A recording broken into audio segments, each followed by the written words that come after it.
Good morning. I'm Rev Myron. I'm a minister through Pathways of Light, and I've been a Course in Miracles student for 40 years. I'm going through the lessons this year, as I've done for several years, asking Jesus for clarity and then writing from that clarity. And that's what I'm sharing with you today. So we're still on the review lessons, lesson 209. I am not a body, I am free, for I am still as God created me. I feel the love of God within me now. The love of God is what created me. The love of God is everything I am. The love of God proclaimed me as his son.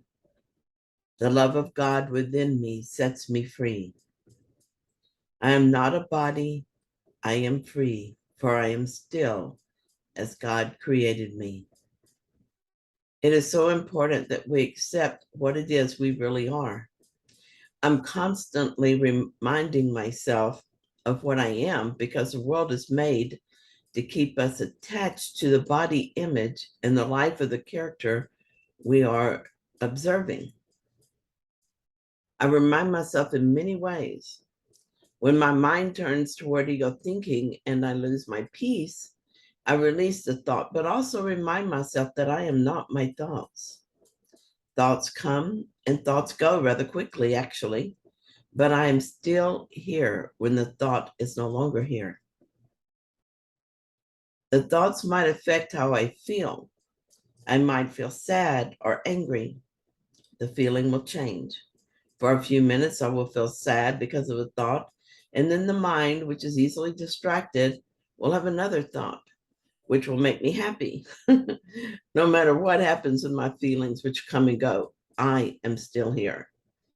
I am something outside my thoughts, outside my feelings, untouched by any of it. The something that I am is the love of God. This love created me and sustains me. I am its son. And the love of God in my mind frees me from all that I made. It frees me from the endless stories we made up to experience separation and specialness. And it frees me from the endless cycle of birth and death.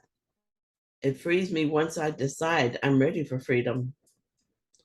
I may not even be consciously aware of the moment that decision was made, but from that moment on, I'm being guided and supported. I am separate from this body image, my thoughts and feelings, the world of time and space, but I cannot be separate from the love of God because I am this love. Jesus tells us this: your starting point is truth, and you must return to your beginning. Much has been seen since then, but nothing has really happened. Yourself is still in peace, even though your mind is in conflict. This is the reason I'm unaffected by the world and all that happens here. I've seen much, but nothing has happened. I am the love of God, and nothing seen happens to me. Myself, my true self, is still in peace, even though my mind is in conflict. This is important because when in the story we feel a lot is happening to us, we're actually only observing the story. We're seeing the story, not living the story. No matter how much it feels like we are living it, we are safe as we observe, just as we are safe as we watch an action-packed movie. Why do we keep coming back? Perhaps we keep coming back because we want to. Maybe guilt draws us back. Maybe we just enjoy the drama and the excitement. I don't actually remember. But at some point, and I have reached that point, and so have you, we begin to wake up from this mesmerizing dream. We pick up A Course in Miracles, or in some other way, we discover what is actually going on and begin the process of changing our minds. We have a lot of helpers once we make this decision. I imagine a chorus of helpers, helpers with a capital H, I imagine a chorus of helpers releasing a sigh of relief and happiness each time one of us makes a decision to wake up. Then, when we come back, it is for a purpose. We begin to use the world differently. Instead of using it to play, to experience separation and specialness, we use it to undo the ego. When I have disturbing thoughts, I realize that they must be coming from the split mind, because my true mind is the love of God, which is not disturbing. Based on what I have discovered through the thoughts and their effects, I decide if I want to keep having this thought.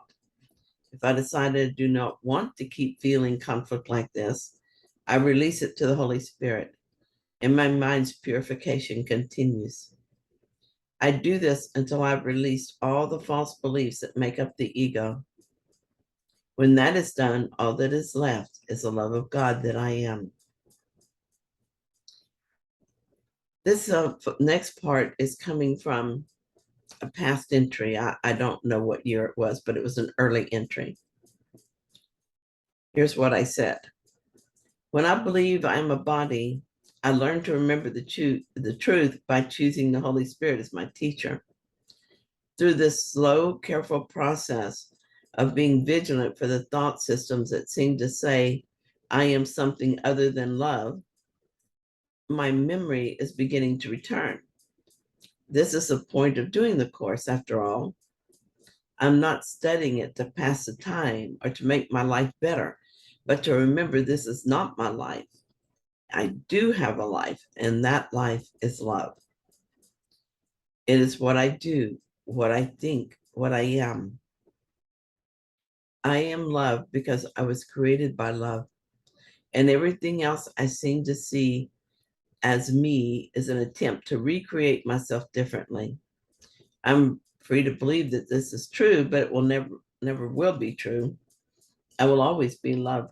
The more willing I am to know the truth, the more I feel the love of God within me. Holy Spirit, could you please talk to me about love? And this was my message from him.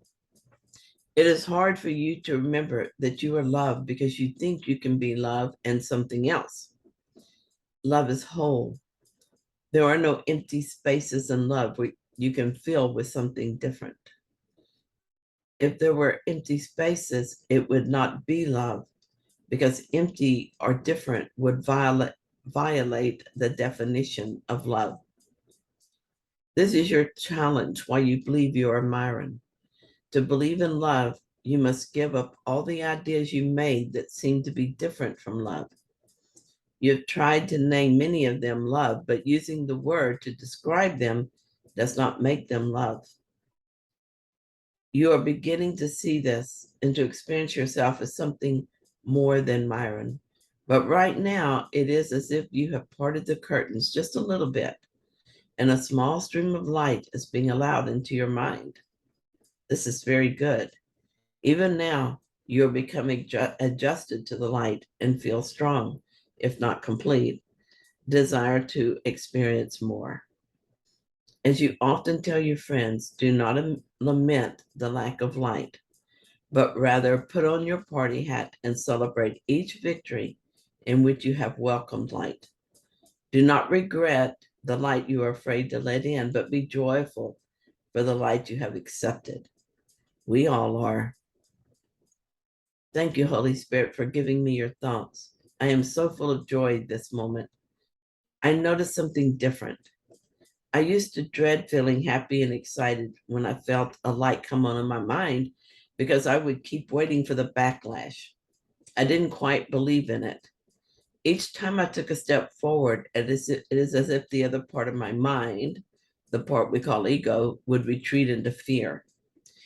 If I felt very joyful, I would soon begin to think about something that brought me back down, or experience anger or judgment, and then would think that I would never succeed.